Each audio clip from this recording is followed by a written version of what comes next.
with the money you were going to spend on a deposit to get the down payment of the house you're putting into Bitcoin, which can then grow into a stack that could either fully pay off a house instantly in the future. It's, 50% KGAR, or it could even drop to 30% KGAR. So I'm Joey. I'm from Australia. I'm 21 years old and I'm all in on Bitcoin. Until Bitcoin goes to zero or gets destroyed from some end of the world event, then I'm never going to want to save in Australian dollars again. So I'm not sure if you could testament to that in your local currency, but I'm never going back. I'm never going back to the fiat dollars. America especially, but the world in general, is waking up to the idea that the fiat dollar is backed by nothing. There's flaws to gold that Bitcoin has fixed, and that to me is the physicality of gold. To me, I still really think 2026 is going to be a green year.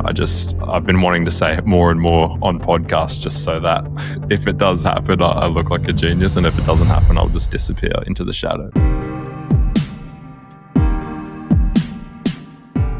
Hi, Joey. How are you doing? Everything fine in Yuan? Yeah, looking forward to it, man. Haven't spoken to you for a while, so this should be good.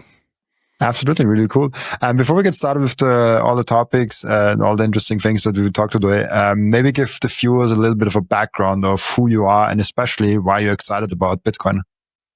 So I'm Joey. I'm from Australia. I'm 21 years old and I'm all in on Bitcoin, but I wasn't always all in on Bitcoin. First got into crypto, I would say 2021, mucked around with altcoins, meme coins, things like that. And then eventually found myself getting more and more interested in Bitcoin as it started to run up again. And my other cryptos were getting absolutely destroyed. And so initially just wanted to get rich, was just trying to get more Aussie dollars, trying to get as rich as quick as I could. And then I started to discover what Bitcoin could be for a long-term savings account, store of value, and an entirely new protocol. So that's a little bit about me. And I started a YouTube channel about a year ago. Interesting. Why did you go all in? Like, what was for you the moment where you said, like, oh shit, like that thing is bigger and I need to go like with everything in there? For me, Bitcoin stood out in the cryptocurrency world different to the rest because it was actually an alternative money, where the rest to me were just a quick money pump, get rich quick scheme. And Bitcoin to me had the opportunity of a lifetime in the sense of a savings account for the future. And so I was getting to the age where, people start talking about saving for a house, saving for a nice car, things like that. And I wanted to go, what can I save for the longest period of time? Something that I can hold for, say, 10 years, 20 years, 30 years. And all the other cryptos to me could not give me the belief that they could be around in those timeframes. There was no evidence for me to see Ethereum survive that time as a store of value and maybe as money. Other things like Cardano, XRP, they were all interesting, but to hold their value, it needed more than that, than to just be a technology, just to be a new idea. It needed to be entirely a new protocol. And so I think Bitcoin to me is the internet money on top of the internet. It has the ability to be like gold, but strip away its physicality and become digital gold. And so, I just found Bitcoin in a whole a lot more interesting than other cryptos. Yeah, but did you consider something outside of crypto? Did you ever consider like real estate, stocks, gold, anything that where you're like, okay, like maybe something like non-digital like gold, or like even stocks like a company or real estate even to like have some income? No, I think because when I first invested in crypto, I was around 17. And so I hadn't really even had a chance to experience the world, get a full-time job, start chasing things that are quite generic, especially in Australia. Like Aussie property here is so generic to just be the main focus. I think a lot of Australians wouldn't even look at stocks, wouldn't even really look. They might look at gold, but to be honest, it's really just property. And so the status quo is just like get Aussie property as soon as you possibly can and then try and pay it off as fast as possible. Whereas for me, I didn't even get a chance to look at that. It was just straight from crypto into Bitcoin. And then once you sort of go down the Bitcoin rabbit hole, not that property is an enemy, but you sort of understand, hey, here's an alternative to maybe digital property, something that won't restrain you with physical property where people can confiscate it, people can tax it, high maintenance cost. You need to maybe get renters if you don't want to live there. And all these other aspects to real estate that I just went, no, thank you. I'm just going to stay with Bitcoin only, and I'm going to ride this one out into the future. I love that. And is that because I feel like that's very consistent actually with our generation, Gen Z. So like everyone, let's say under 28, I think is Gen Z. And so a lot of them say like, I might want to own my own home one day, but I cannot afford it anyways right now. And then stocks seem so old. The stocks doesn't seem like exciting enough. Maybe a little bit in Nvidia, maybe a little bit Tesla, but outside of that, it's like seems old. And having ETF and all those like fonts, like nobody cares about that. And so it all comes down to crypto. Is that something that you see also consistent with your generation? Because like the first time I asked you like, oh, like why are you all into Bitcoin? You just like described crypto and Bitcoin and not even like went into the other things. And I feel like, and maybe I'm wrong, but I feel like with our generation, they don't really even look outside of this digital asset sphere. I hate that word, but if we have to explain it like that, is like they only look there and they don't even consider like buying a home or like getting into gold or like getting into stocks. Yeah, well, I think for Gen Z, they're looking around, they're seeing assets have already reached all-time highs and they already sort of feel like a bubble. And so Aussie real estate, like an example would be the median house price, like the average price in Australia would be over $900,000 a house. And so when your average salary income earner is around 60,000 to 80,000 and you're trying to buy a $900,000 house, you start to think, oh my goodness, houses have just inflated away. They're in this huge bubble and I'm never going to afford the average house. And then you look at, say, gold, that's now reached all-time highs, that's skyrocketing. And then you see stocks, Nvidia becoming the first $5 trillion company. And I think Gen Z is just going, why would I buy any of these things at all-time high? But then you've got Bitcoin, where it's only a $2 trillion asset. It's nothing like gold. It hasn't caught gold in market cap in any sense. It's actually like, now that we've seen gold go on a run, it just absorbed Bitcoin's market cap like twice over in a few months. And I think they're looking for something else. And so I think crypto comes along and people go, all-time high could look like what? A 10x, a 100x, a 1000x. These are very small market cap things. People are buying $1 million market cap, $10 million market cap. Even $1 billion market cap is still small. And so people might still see that there's room to grow, a lot of exponential growth. And so they chase things like a parabolic cycle, a huge bull run, an altcoin season. All these things are extremely exciting where you can make, $100 turn into $10,000 overnight. That's what it feels like. And people chuck around euphoria, like you just feel like this is too good to be true. And people are just chasing those quick gains, the gambling gains, the speculation gains. And then Bitcoin's sort of this other beast where it's in that world, but it's also separate. And so it's like Bitcoin, but not crypto. And people might see that with an all-time high, but we've seen it trickle down. And so people might say, hey, there's more room to grow here, even again. And so to me, Bitcoin still feels early, and that's why I'm still interested in it. I think if I was looking at a $10 million Bitcoin, it could be a different story. But we're looking at a $100,000 Bitcoin, and to me, it's just the beginning. So it's very, very, very true. Do you sometimes, like, I think we talked about that before, or like per chat about the gold run up this year. I was super surprised that it ran up that much. And as you said before, like it kind of, was increasing as much as the Bitcoin complete market cap is, which is kind of fascinating. How do you look at gold and especially the run up that it had this year?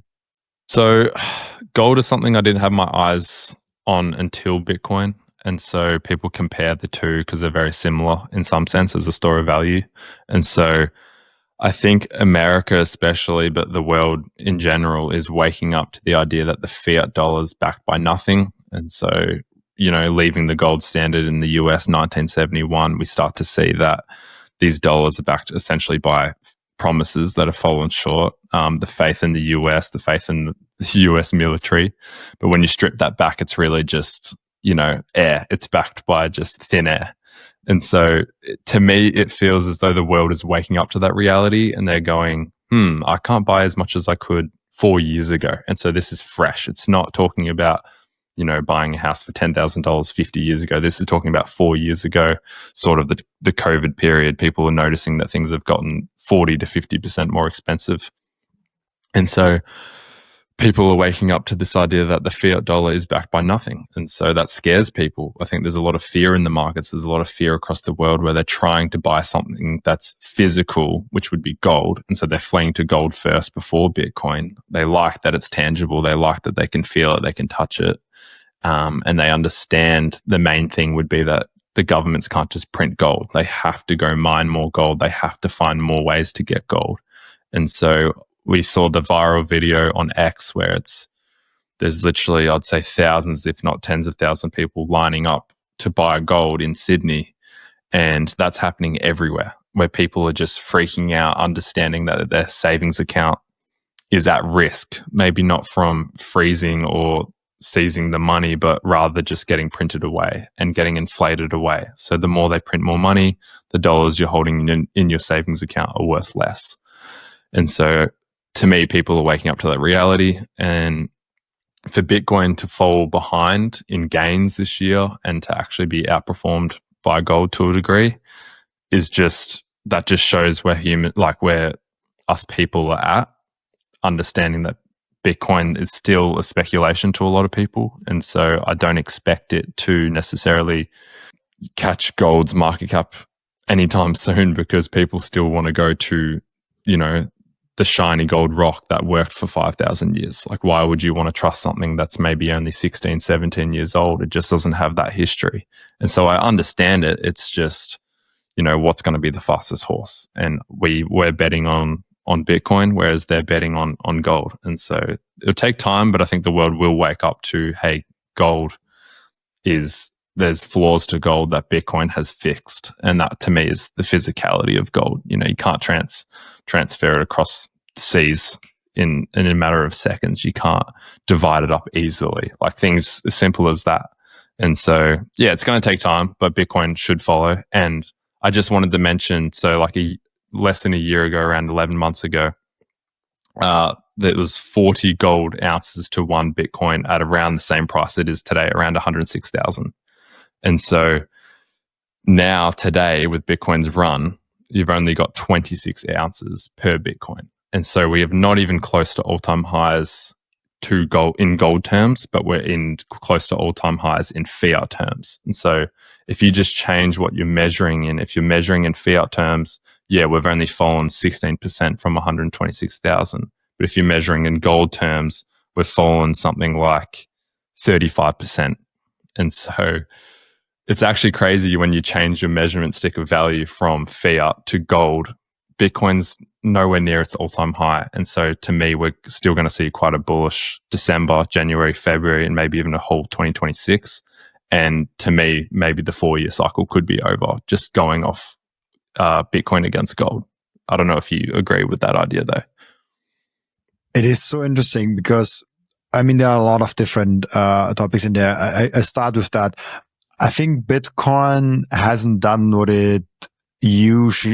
people expected it to do this year. Like, not at all. Like, we are basically now, I always made the comparison in the last couple of months that the last 12 months we're up significantly still. And also year to date we're up, but I think this slowly is no longer true. Today we're actually up almost to 106,000 again.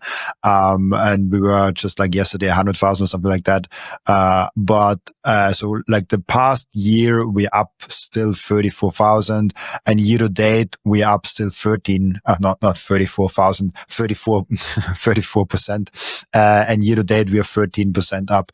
And so we're still like up, like it's like in fiat terms, we're still up, but I think it feels low and it feels bad because, as you pointed out, we're measuring it in a very bad measuring stick in the US dollar. And everything goes up in the US dollar. Like literally, like if you buy the right car, it goes up in US dollars. If you buy the right watch, it goes up in US dollars. If you buy the right thing, like it's crazy. You can buy anything and all of a sudden it goes up in US dollars because the thing actually holds value and the US dollar obviously does not.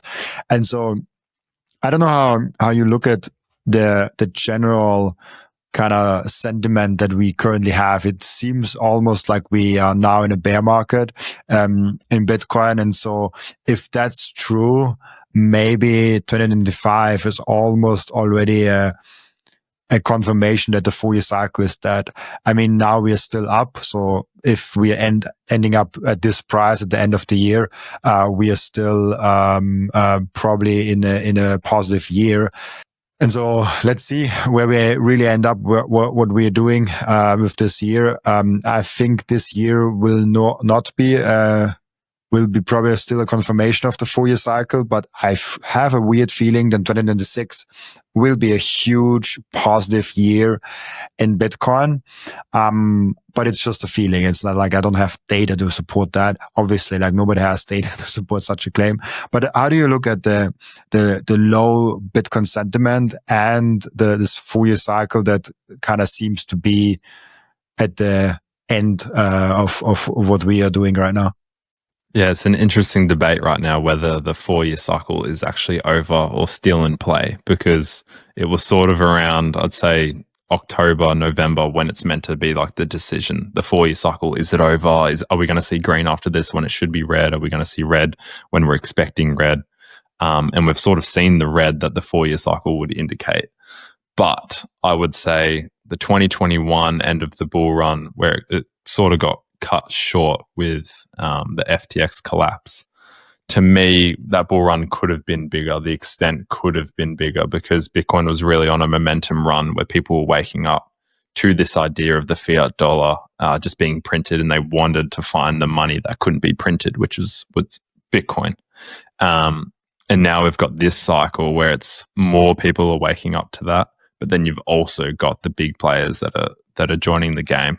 And so you're removing human emotion out of the picture to a degree. Now, it's obviously not enough where Bitcoin just stays a stable price and goes up forever. We're still seeing these huge dips. But I think as we strip back more and more emotion as time unfolds, we're going to see Bitcoin's bottom price just lift and lift and lift. So every time it comes down, it's not going to go down as much. And so we might see a red year next year, but I can't see an 80% drawdown. I can't see these big dips where it's like, oh my goodness, this is the bear market. We're going to have 4 years of pain or 3 years of pain. I think it's going to be temporary dips, and I don't think they're going to be as big as 80. I think there's still maybe a 30 to 40% dip on the cards, but anything more than that, not necessarily that I'd be concerned, but I'd be going, okay, some of the big players that said they were locked in for a long period of time, Michael Saylor, BlackRock, these sort of players, they haven't kept to their word. And so that could really spiral into an absolute panic. And so that's why I can't see it happening. Like, you're going to ruin themselves as fund managers, but you're also going to ruin yourself as a company, like strategy. And so, yeah, I just think it's interesting. Once we remove emotion out of the market, do we just have a stable price? Do we just see green for the rest of Bitcoin's history to an extent? But to me, I still really think 2026 is going to be a green year. I've been wanting to say it more and more on podcasts just so that if it does happen, I look like a genius. And if it doesn't happen, I'll just disappear into the shadows. So, nah, I'm not sure. It's like make as many predictions as possible, make it on camera, and then pick the winners and show them in the clips a year later. But I have something here, and I'm curious what you think about that, because we always look at the all-time highs. We always look at the thing, and you brought something really interesting up. We're bringing the base up, and this is basically like the base of each year. So that chart is the Bitcoin yearly lows. And so it shows of each year of Bitcoin existence, what was the lowest price within that year. And like, obviously, like I think the chart starts here from 2012 with $4, then $13, $300, $100, $300, $700. And so last year, we had the lowest possible was under 40,000. And this was like 10,000 more than we had in 2021, which was the highest in that regard. Now, 2025, to this day, we didn't have a lower price than 76,000. $100,000 US. And this is for me a lot more interesting to look at if we're seeing that we have almost double as high of a yearly low than we had the previous year. And if I think next year, I have a weird feeling that we'll never really go under the 100K. Like I think there's such a huge resistance with that price point that people, as soon as it's hit 100K or as soon as it hits like 99 or 98K, people are just gobbling up all the Bitcoin. Yeah, they're like, I'll buy really aggressively. And so I have a weird feeling. Again, it's just a feeling. It's just something that I observed. It's not real data, that I think next year will be quite a bullish year. And I think we will not hit the under 100K. We'll still can have a bad year. We can still have like a non-exciting year. But I think the base is just so strong in Bitcoin. We have so many corporations in Bitcoin that want to buy it. We have so many people and institutions that want to buy it. We have the ETFs. We have all of those things. I have a hard time believing that they just stop buying. It's almost impossible for me at that point. It also seems like the sellers are running out. Like I've seen on X, which is really the worst measurement you could use, but the sentiment is that it's a bear market, that it is time to sell, that it's time to leave the market, and it's just red, like the bears are out just spamming on X. And if all those people are genuine and are leaving the market and selling, and retail supposedly panicking and selling, and we're at $106,000. Like that's crazy to me. Like if that's the new panic bottom where we think we're crashing and we're sinking, that's such a good level to be. Like it just seems like such a strong level around 100K. I know we dipped below a little bit, but it seems like there's almost a buy order that the moment it drops below 100K, someone is just like eating that up. Someone's just, the moment they can get some cheap Bitcoin, they just purchase. And so whether that's the sailors of the world, whether that is Larry Fink himself, who knows, but I know it's you and I know it's me. And the more people that are waking up to Bitcoin, the level is just getting stronger and stronger and stronger, because once we go down the Bitcoin rabbit hole, we can never go back to wanting to save in fiat dollars. Like I can never want to go back to try and get as many Aussie dollars as possible. I just can't imagine the flick of the switch trying to go back. And so until Bitcoin goes to zero or gets destroyed from some end of the world event, then I'm never going to want to save in Australian dollars again. So I'm not sure if you could testament to that in your local currency, but I'm never going back. Like I'm never going back to the fiat dollars. I saw this amazing tweet today from Roger Sony. I'll just quickly pull it up, and it really mirrors exactly what I was thinking around Bitcoin and hodling. Ignoring the noise is the hardest part of hodling Bitcoin for the long term, because you have when you go up in value, you have all those distractions. You could always say like, oh, like why don't I invest here? Oh, why don't I buy the new jacket or like the new car or like this and that? And so being distracted from hodling is the hardest part of hodling a Bitcoin. And so he writes then also, remember that everybody has different intentions with the investments. Some people want to buy Bitcoin to get rich, but your goal should be to buy Bitcoin and hodl as long as you possibly can.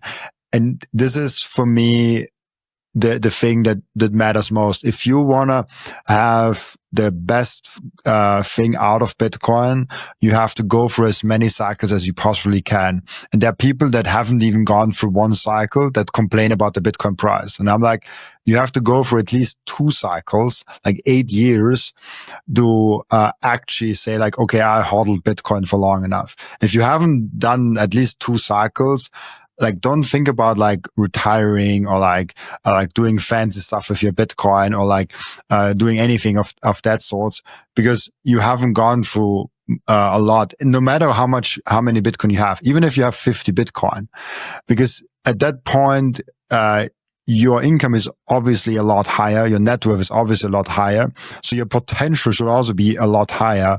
And we have those videos like, oh, get to 0.1 Bitcoins, get to 1 Bitcoin.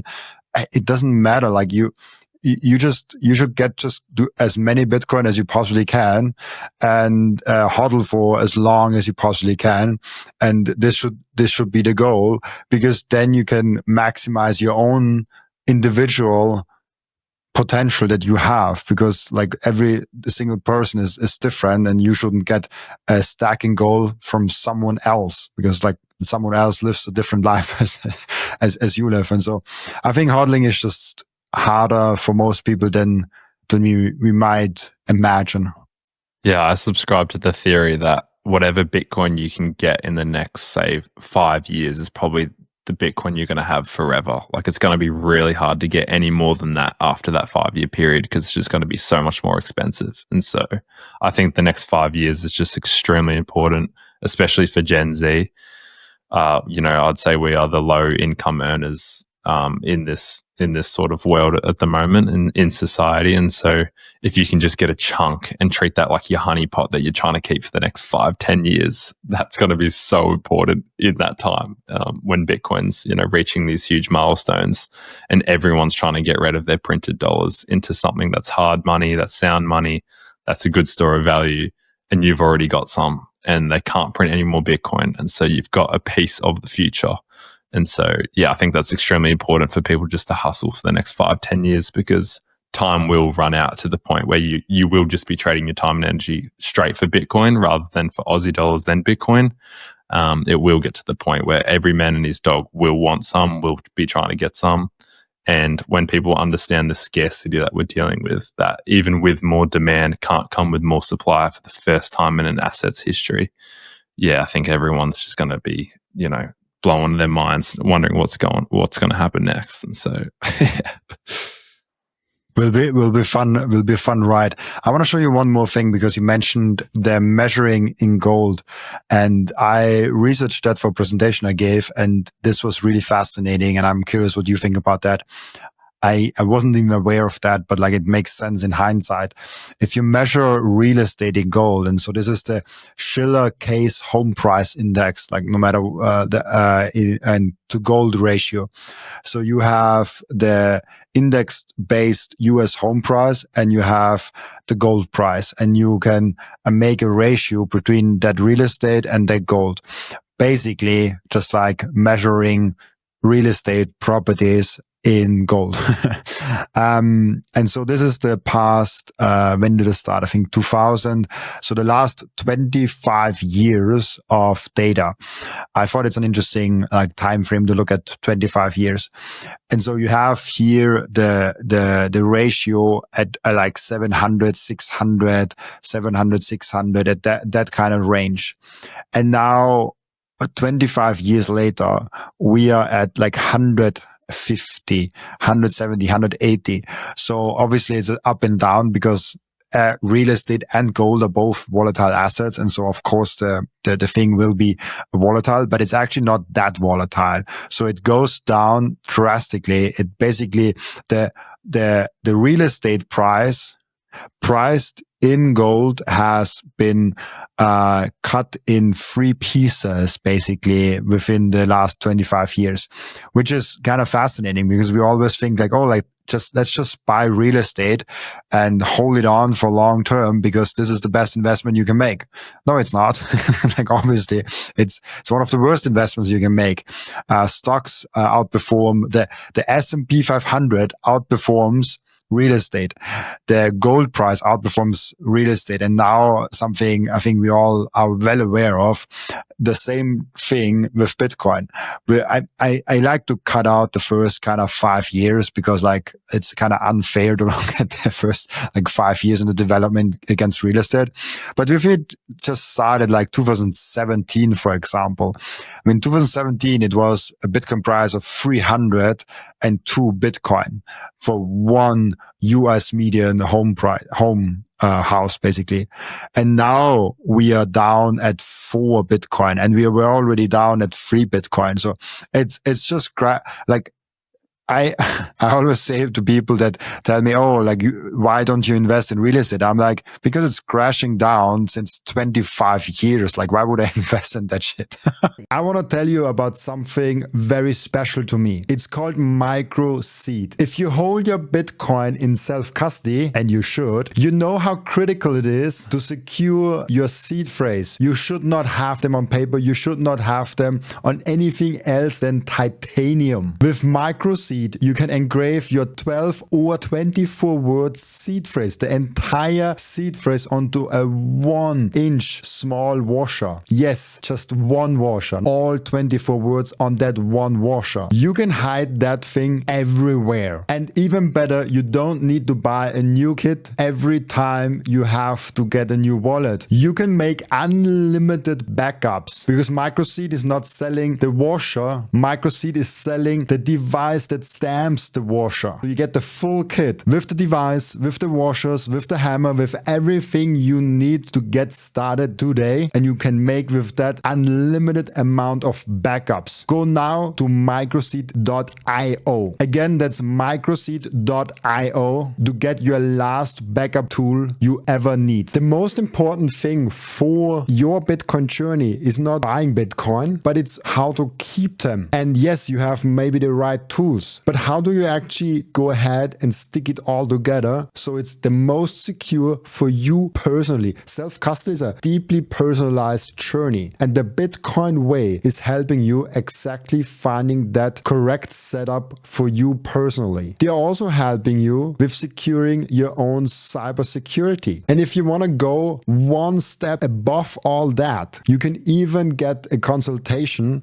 for a Plan B residency. Go to thebitcoinway.com/Robin and you will get a 30-minute free consultation. I finally and officially mine Bitcoin. This is not just something to stack more Satoshis, but it's most importantly also to support the network. Individual miners are the ones that keep the Bitcoin network decentralized. And by the way, you get KYC free Bitcoin. That's why I use Simple Mining. I get an actual proper Bitcoin miner. They set it up for me. They repair it if it breaks down. And most importantly, they let me choose the pool and even connect my own full node. I'm completely sovereign and I'm completely in control, and I can sign up with Ocean, no account needed. I just give them a Bitcoin address and then there's mining going on. No KYC, nothing. So if you're ready to mine Bitcoin, go to simplemining.io, tell them you come from Robin, and let's mine Bitcoin together. Yeah, no, I'm definitely with you.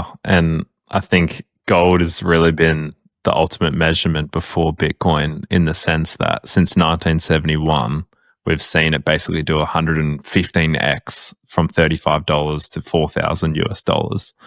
And to me, like, gold hasn't changed in any sense. If anything, the supply has increased. So its price should almost be going down because there's more supply on the market.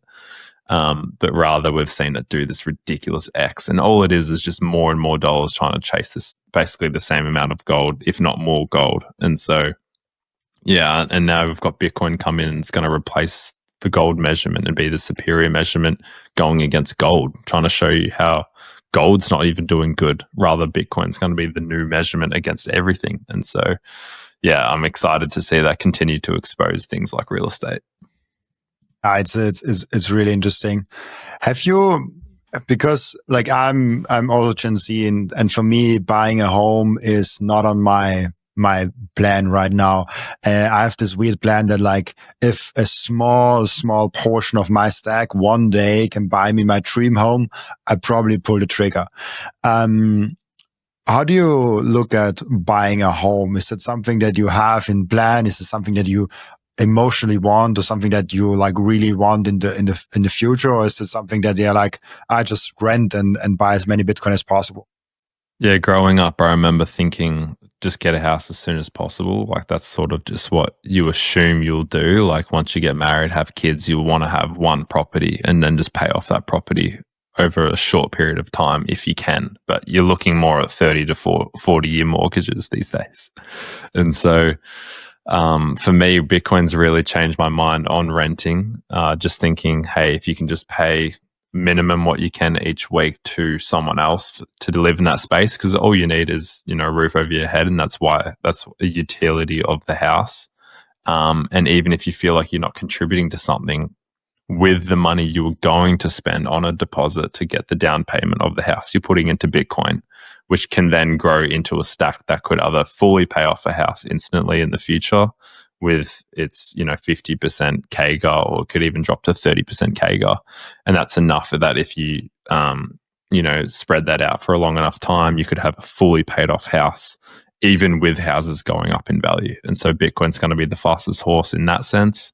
And then you're also seeing, to me, I think there's going to be a world where every single person in the banking space, the central bank space, even the government space, will want your Bitcoin as collateral. And so maybe there's a chance where it is the Bitcoin-backed mortgage loans. Maybe it is that you just get a Bitcoin-backed loan, a personal loan, and that might be enough to then pay for a house or a property.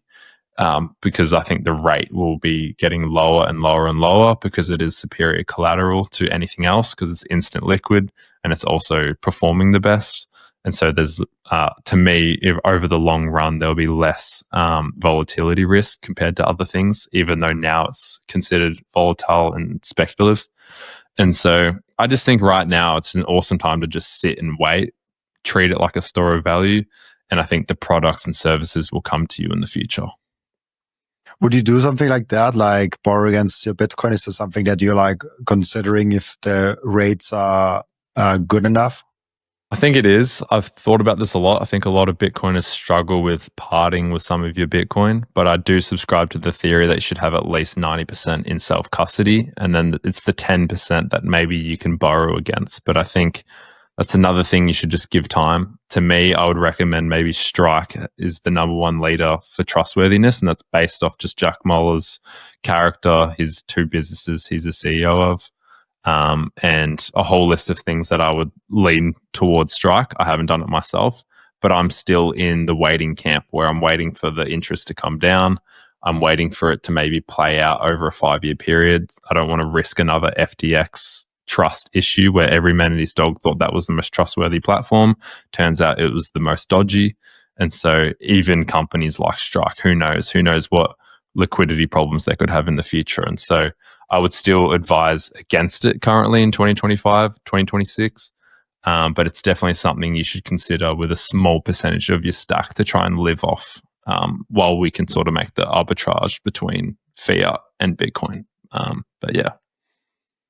Why go ahead and like, I mean, we covered that, I think, on your podcast actually. So I'm curious on like your thoughts now, because I think you asked me actually the question of like self-custody and why self-custody and why it is so important.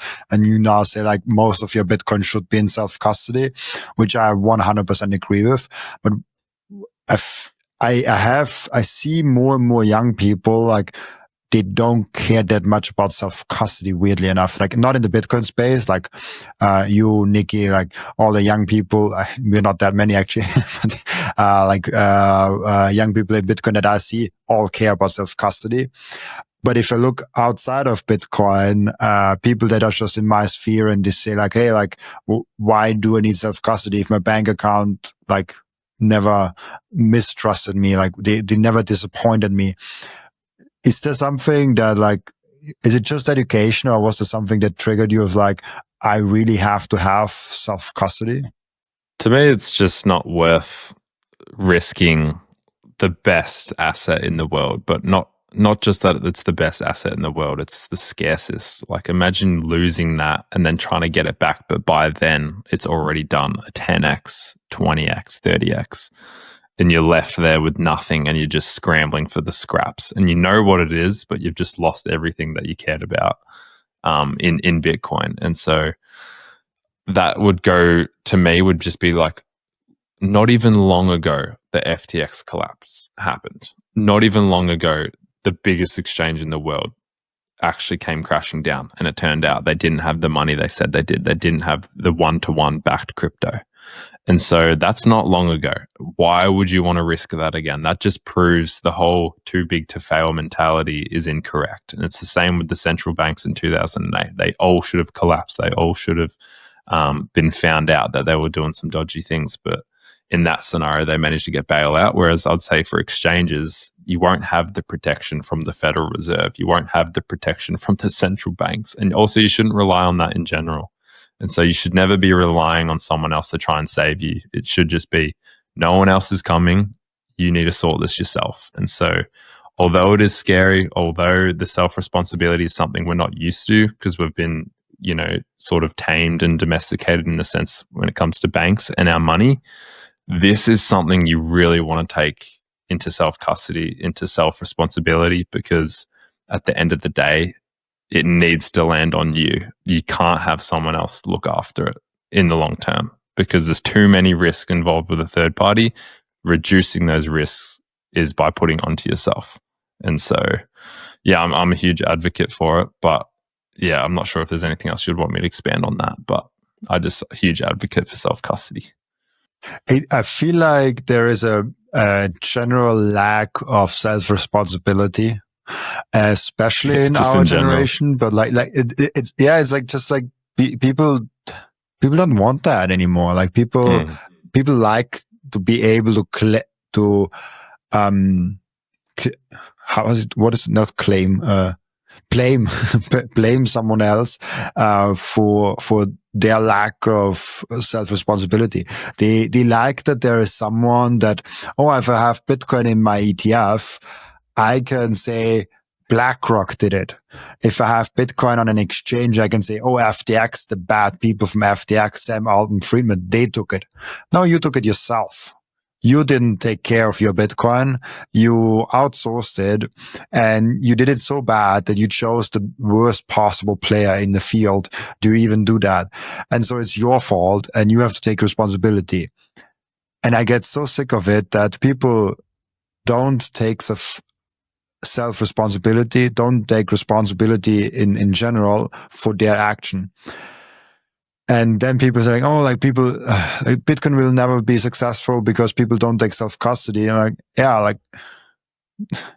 Bitcoin is already successful and people already take self-custody.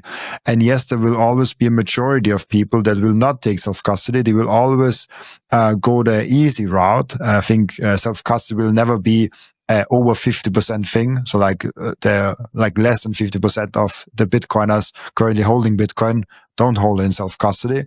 But most people will do it the convenient way, but it doesn't matter. We just need a few percent that do it. Those few percent fighting for freedom actually hold everyone else accountable. And I just feel like it's a general thing that people no longer want to. They like the ability to blame someone else for their lack of knowledge. Oh yeah, there's complete outsource of responsibility, even to the point where your retirement fund, here in Australia, we call it superannuation. And so basically people are just trusting, you'd almost just call it a government, to look after the retirement fund, and they're meant to invest it for us and get at least a 7% return year over year, so that we're set up when we're 65, 67, ready for retirement. We can unlock that and then use that for retirement. Now, I'm now an advocate. This is probably where the self-custody mentalities come from. But you are now able to do a self-managed super fund where you get to take responsibility of your funds. It gets moved from a little institution into another one that gives you access to it. And you basically get access to a bank account with all your retirement funds. You're not allowed to use it for personal use, but what can you do with it? You can buy Bitcoin through that account. So you set up an exchange account with the retirement fund. And then what you can also do is actually pull the funds into self-custody. And so it's the first time we've seen where you get a hold of the retirement fund before you're 67. I'm doing it now. I'm in the process of doing it now at 21, where I'm taking my retirement fund, which is not much, by the way. I've only worked 3.5 years full time. And I'm dumping that all into Bitcoin, then into self-custody, so that even the people that helped me with the self-manage, even the previous institutions, even the governments involved and my employer involved, even if they all crashed, even if they all went bankrupt, where is my money? Where is my retirement? It's in self-custody. It's in Bitcoin. It's locked in Bitcoin. It's literally the craziest idea. You can remove all that third-party risk, even with something like a retirement account. So I'm not sure what it looks like across the world. I don't want to speak on the behalf of the US or anything. But in Australia, you have the ability to take your retirement into self-custody Bitcoin. And to me, that is like the first time I can actually have sovereignty with my wealth and to actually be set up for long-term when I do retire, to have a piece of my wealth locked up, ready for that time when I need it, when I'm, ready to retire. I can actually unlock the Bitcoin, use the Bitcoin however I want. And it's a long enough time that who knows what Bitcoin's price is once I've dumped it in there this year, in say 40 years, 45 years. And on top of that, it's probably the money of the world by then.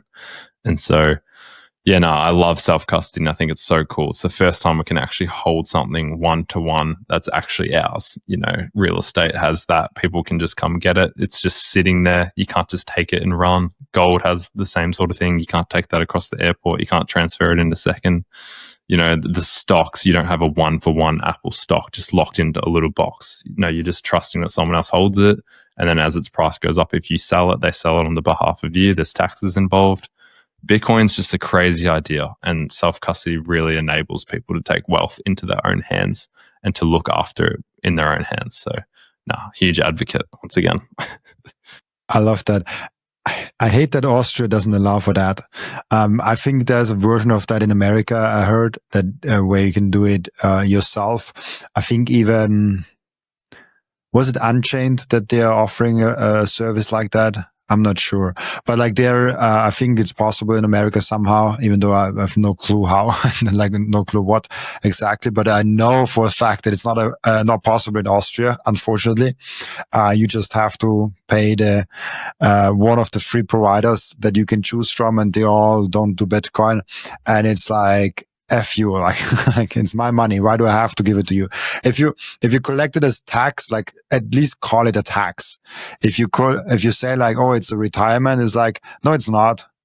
It's not for retirement. It's a tax that I have to pay you. I think it's crazy for that. But I love that you are going do self-custody Bitcoin in an actual retirement account.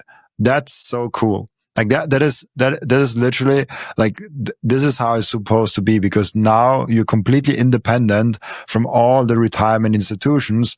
And in that way, you are responsible for your retirement, and you took that responsible, if I remember correctly, now with 21 years old. And this is for you.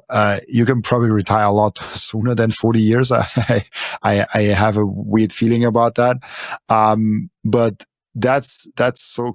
Do you actually have a plan for that? It's like you want to retire in some years, or you want to be financially independent? Because like, I hate the word retiring. Do you want to be like financially independent, where you have more money than time to live?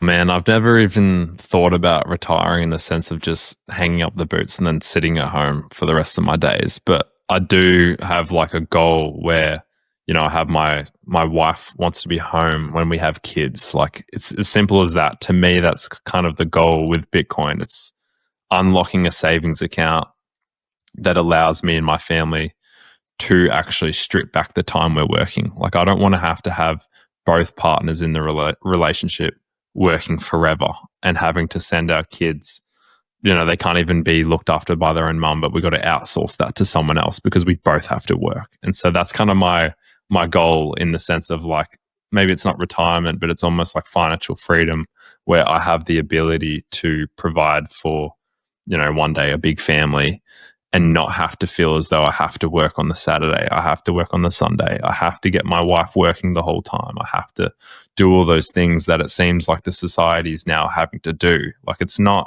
wasn't long ago where they could have, maybe just the husband or just the wife working and have the kids at home. Like, that's now a foreign concept. It's now normal to outsource looking after your kids to someone else, and then to have both parents working full time, not just casual, full time, and they're still struggling to pay rent. They're still struggling to buy a house. So I want to break that pattern. Like, I want to break that trajectory for me and my family, and actually have a chance where I go, I will trade my time and energy for money, but what is the money going to be? I don't want it to be Aussie dollars anymore. They're getting destroyed. If you try and save in Australia, you get destroyed. You don't get rewarded. You don't get a good pat on the back and go, good job. No, you get absolutely obliterated. And so I need to find a better money that I can prepare for the future to be able to do those things I was talking about. You said, why, are you married?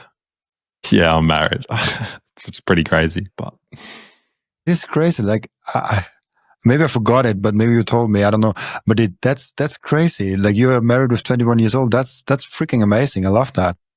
Yeah, well, I met my wife when I was like 13 or 14, and then we talked about getting married once I was 18, 19, and then 21 came around. And I said, let's just do it.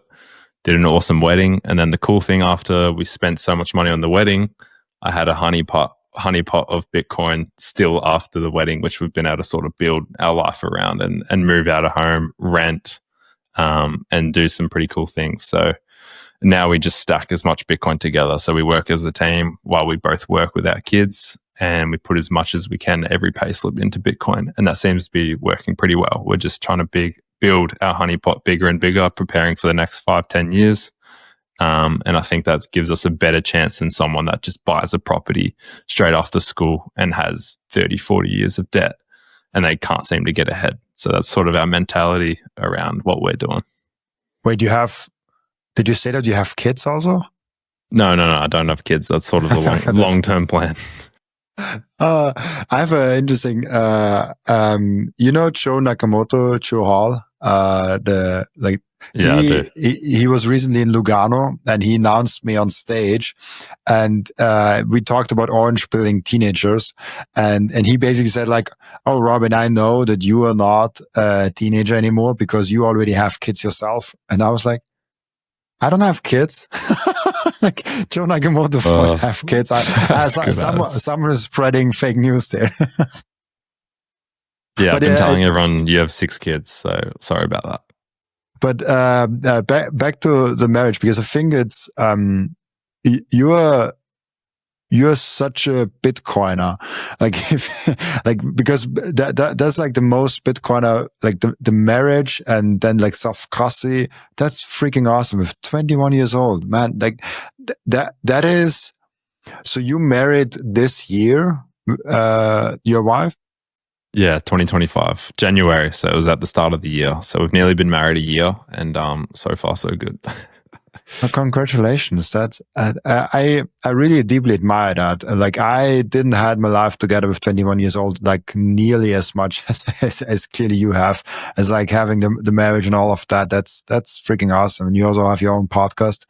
I envy you. Really cool. Thank you so much for sharing that, Joey. No, I appreciate it. I wanted to add, like, I think Bitcoin and returning to sound money. Like, I think now with Lawrence Lepard really opened my eyes to returning to sound money as a society, and not just on an individual level, but as a family level. And it gives the ability to return to traditional things. And so I would say marriage has really taken a hit ever since we went off the gold standard. And so people might say, well, you're reading into it too much. But I think as soon as you break the money, you start to break family values, you start to break the society within the family. And so you see the divorce rate start to crumble, and you see even young kids coming through now going, oh, I don't want to have a serious partner. I don't want to have to get a house. I don't want to have to. And it's like this fear of the future, and like a fear of the financial future in some sense. And so I think as we return to sound money, which is what I'm an advocate for, you'll start to see young people want to get married again, because they've removed that fear of the future, gives them stability and hope in the future to actually want to settle down with someone and build that future that they desire. And so, I don't know, I'm looking forward to young people stripping back that fear and having some trust in a new sound money protocol. And I'm just encouraged that when people go down the Bitcoin rabbit hole, go down the further rabbit holes, not just when it comes to family marriages, but also the whole food system, the medicine system, all these systems is connected to broken money. And so I just encourage people to go down that rabbit hole. Don't be scared to. It's super interesting. I never looked at divorce rates as kind of an indication for bad money, but it makes sense because then both have to work. They stay further apart from each other. They don't have as much time together with them. And so it's just a logical extension from there that they kind of grow apart from each other and maybe even like hate each other after some time because the marriage thing is like connected with problems and money and all of that. That's a really interesting insight. So you think like divorce rate is directly correlated to like having fiat money? Yeah, well, I just think it's like you could even go down to it's almost a sin to be printing money. Like you're robbing from savers, you're stealing and being greedy from savers and from the society. And so you go down to that deeper level, and maybe this is why people say it's spiritual, but it's like I think it's nearly 40% of divorces are because of financial stress and financial pressure. And so if you can remove that pressure by having sound money, which I think that pressure is caused from printing dollars in the fiat system, then I think we're going to see stronger marriages in a Bitcoin family. We're going to see stronger marriages when people can actually store their energy into the future and give them confidence to store it into the future. So I don't know. It's an interesting concept, but I genuinely do believe, like even Jack Mollers, he's a massive advocate now. He's like, oh man, I just want to get married. I just want to have kids. You know, Bitcoin's ticked off the financial part of my life where I'm not stressed about the future. I know that I'm in good hands. You know, my value is going to appreciate over time instead of depreciate.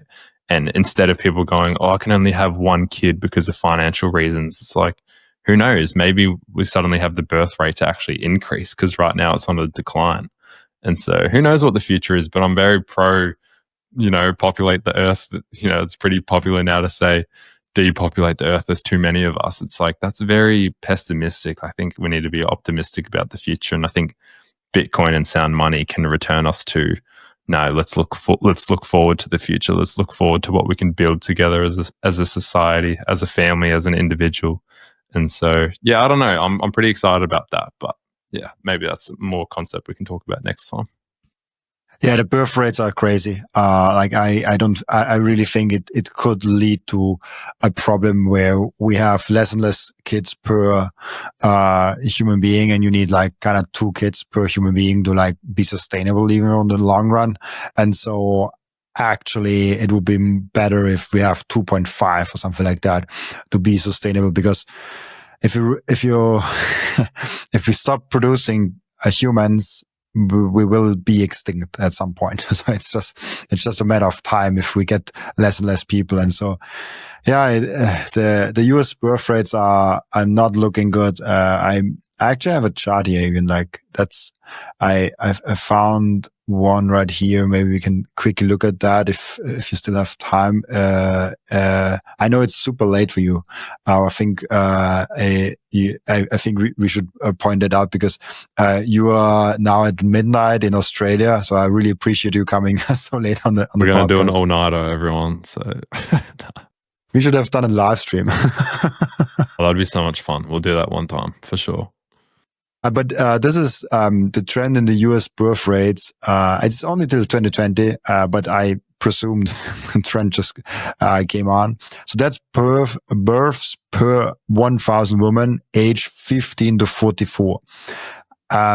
Which is, I think, the prime age where a woman can get pregnant. I think after 45, I think, just medically speaking, I'm not a professional at all, but it just gets super hard for women to get pregnant.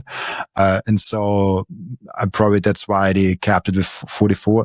This is, I don't know, this seems very bad. When I look at that chart, I'm like, this chart should not go down that much. I think it's just sad, to be honest. Like, I just think that is a very concerning chart. Like, why is no one wanting to have kids? Like, kids should not be a liability. They should be an asset. But we've made them a liability because we think they're a financial pressure. That's purely from the fiat dollar. It wasn't like that not long ago. So, I don't know. I think that's a very sad future if that continues. But I think we have a chance to turn it around. I think so too. But yeah, I have one question that I ask each and every one of my guests that come on the podcast. And the question is, what can we learn from you besides Bitcoin? What can you learn from me? Well, I guess you got a bit of a glimpse of it. I'm pro young marriage. I'm pro having a lot of kids. And I think, save more than you can spend. And so I think you trade your time and energy for something. What do you want to trade it for? Do you want to just trade it for dollars that you're just going to go and spend because there's an incentive to spend because they're losing value? Or do you want to try and actually hold that into the future? And so, yeah, I think all those things encourage getting married, encourage having kids. And if we can fix the money, we can essentially fix the world. And so, yeah, I suppose I'll leave it at that. But I think there's hope for Gen Z. I think there's hope for society as a whole. And I think I'm very optimistic about the future. Awesome. Yeah, I appreciate that a lot. And I think it's a very good message you have, especially at that young age. That's really, really cool. We have an end routine in the podcast where the previous guest is asking a question for the next guest without knowing who the next guest actually is. And the previous guest asked you the question, how have you changed your mind in the last 1 year, which is coinciding also with your being married? Yeah, this year's been interesting. I think before 2025, I was sort of definitely just a Bitcoin only, sort of almost an anti-gold type person. And now I'm very much on the side of Lawrence Lepard, where I'm just a sound money advocate. And so maybe a bit less of a Bitcoin maxi, but still obviously, 99% of Bitcoin maxi. But I understand why people are fleeing to gold. And I understand why people advocate for gold as sound money, because it has worked previously for 5,000, if not eternal years. And so I think, we have a lot in common with the gold bugs, and I think we should all team up as sound money advocates and take down the fiat dollar. That's awesome. That's really, really cool. We are on a mission. And so thank you so much, Joey, for being on the podcast, for spreading the word on your YouTube channel, for doing Satoshi's work, in the name of Bitcoin. So thank you so much for doing that. Before I let you go, where can people find you and ask you questions? You can just find me on YouTube at SatsVenture or on X at SatsVenture7. So yeah, you can find me at those two places, and that's really all. Awesome. Thank you so much for being on. And also thank you so much for everyone that is watching and listening, for joining us today. As always, I'll be back tomorrow with another episode. Bye-bye.